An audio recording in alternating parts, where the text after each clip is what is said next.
guys, welcome to Aussie Reviews. Today I'm checking out and reviewing the flagship model from Lightforce Custom Build Department. This is a handheld spotlight. The model is the CBS L240 HID. So what that is, it's a 70 watt HID handheld spotlight. This spotlight, for those of you who saw my review on Lightforce from the SHOT Show this year, when I spoke to Rob from Lightforce, I couldn't remember the model number of my particular spotlight. Well, this is the one here. It's the flagship model actually, so no wonder I was so happy with it and impressed with its features. But what we'll do today is we'll go through a lot of the features, give you a quick rundown on them, and then we'll actually get this spotlight out on the farm and we'll use it out there at different distances, and you can see what it looks like in the darkness, that's for sure. Okay, if you remember what Rob was saying when I initially spoke to him at the SHOT Show, he was saying that HID, a 35 watt HID spotlight, will throw out 20% more light than a 100 watt halogen spotlight. Now my previous experience with halogen, I don't really have a lot of experience with them, so I can't really comment on that statement. But in saying that, the HID, this particular spotlight, has just been absolutely sensational. Those of you who do know me, you know that I don't beat around the bush. If I don't like something or a product doesn't live up to the expectations that the company sets out, then I'll definitely put that in the review. So that, you know, the negatives and the positives, I'll definitely put in the review. So rest assured, it's not going to be any crap. I'm not going to put something in the review that's not true. Okay, with this particular spotlight, it throws out 6,400 lumens. Now a 35 watt HID spotlight, which are fairly common nowadays, throw out 3,200 lumens. So this is twice the power of that. Now it just plugs into a cigarette lighter in your vehicle, so that'll fit virtually any vehicle here in Australia. In saying that, being so powerful, according to this manual here, it says that power consumption at 12 volts is 4 amps, so that's fairly low drag on the battery. I don't have an auxiliary battery on my four-wheel drive. I've just got the standard battery that comes with it from the factory, and I haven't had any problems with the battery going flat or anything like that. However, I do always have the four-wheel drive running when I am spotlighting. I don't stop the four-wheel drive and just leave the ignition on and then plug this spotlight in. I haven't tested that. I don't particularly want to test that. So apart from that, having used this for over a year now around the farm, it's just been an absolute exceptional spotlight. I've had no dramas with them whatsoever. As for distances, you can adjust at the front here by turning the front of the lens to go from a narrow or a thin beam out to a wide beam. I have it on a reasonably narrow setting because when I'm spotlighting I want to be exact with what I'm looking for. Distance wise, I mean, this thing will easily go a kilometre or more. It's just amazing. It'll go further than your eye can see, that's a guarantee.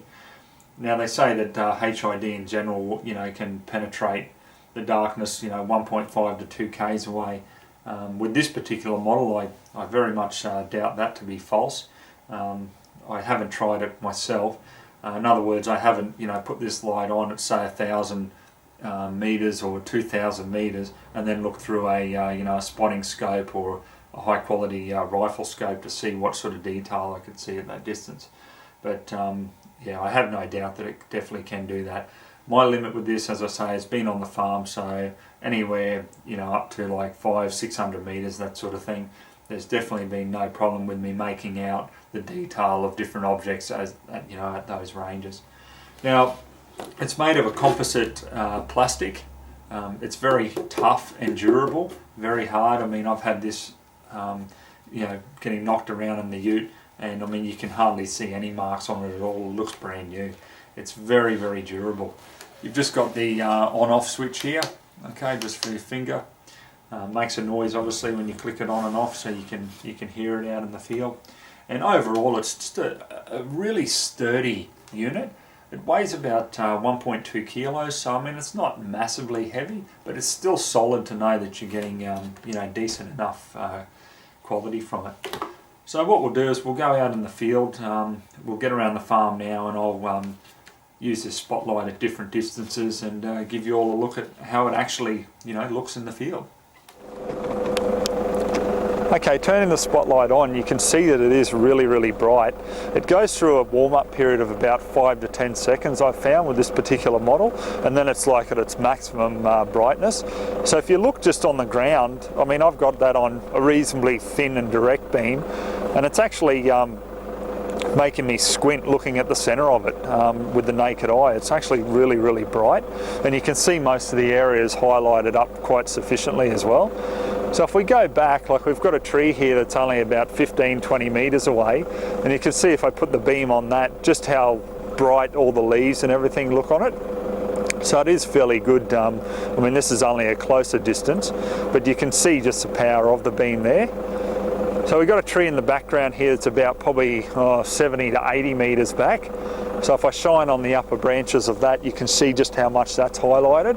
So for those of you who are shooting at those sort of distances, I mean, if you're looking through a scope there and focused in, you'd certainly be able to see what you're aiming at quite clearly. Finally, I've got another tree in the background, probably about 100 meters away. Once again, having a look at the upper branches there, you can see just how powerful the beam is. I mean, that's really highlighting that up. That's quite good, actually. You can actually put on a wider beam naturally, so just by twisting the front of it. So you can see there, that's a lot wider, and you can highlight quite a few trees at the same time. So depending on your application, on how far you were shooting or how far away, whatever it is you're looking for is at, then it would depend on whether you use a thin beam or a wide beam. But I'll just put it back to the thinner beam now, and what we'll do is we'll just drive around the property, and I'll give you a look at how the beam looks at various different distances. Okay, so obviously we're just sitting in the vehicle, just a typical scenario driving around.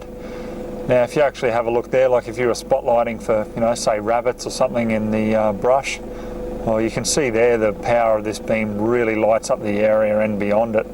I mean, that's fairly powerful, just having a look around there. So I'll just pan around a little bit, and we'll get a few shots on the camera so you can just see what it would be like if you were using one of these from a vehicle.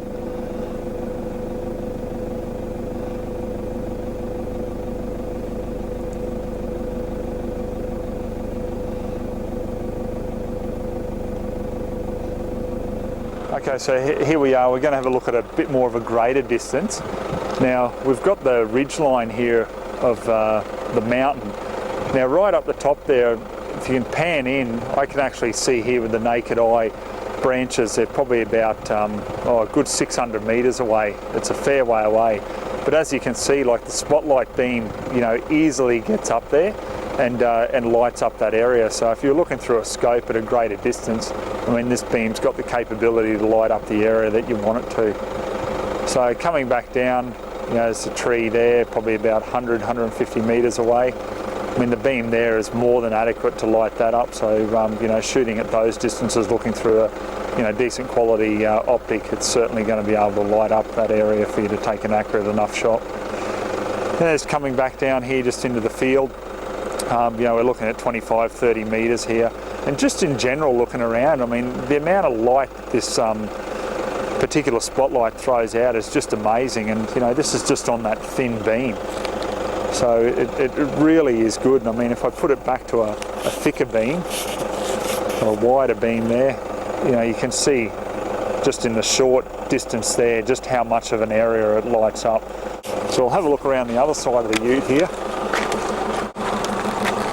Okay, so just spotlighting on the ridge there. You can see there, I mean, that's probably, I suppose, more of an average shot there for most shooters. Looking at 100 to 150 meters, possibly a little bit more. So you can see there, I mean, that's more than adequate to light up the area. So if you're looking for a really good spotlight, this Lightforce model is just unreal. I'm really happy with it. It's more than adequate for my needs, that's for sure. Okay guys, so there you have it. There's my review on this excellent spotlight from the custom build department from Lightforce Australia. I hope you've enjoyed seeing what it actually looks like when we're out in the field. A few examples there around on the farm. There was a reasonable amount of mist in the air too because it was pretty damn cold, so you know, it still performed admirably, that's for sure. If you're interested in you know, getting this particular model, you're going to be looking at about $500. It's not super cheap, but in saying that, you're getting what you pay for. Light Force is an Australian company and their products are Australian made, so just keep that in mind when you're comparing it to other models that are out on the market. Take a look at Light Force Australia, their website. I'll put a link at the bottom of this review so viewers can jump on and compare different models, and you know, I'm quite confident that there's a spotlight there for everybody's particular needs and applications. I mean, they've got a wide variety from like military to police to marine lights and even driving lights, so by all means jump on and check them out. For those of you who have been with Aussie Reviews since the first couple of videos, thanks very much for subscribing and also your positive comments online. I do enjoy reading them.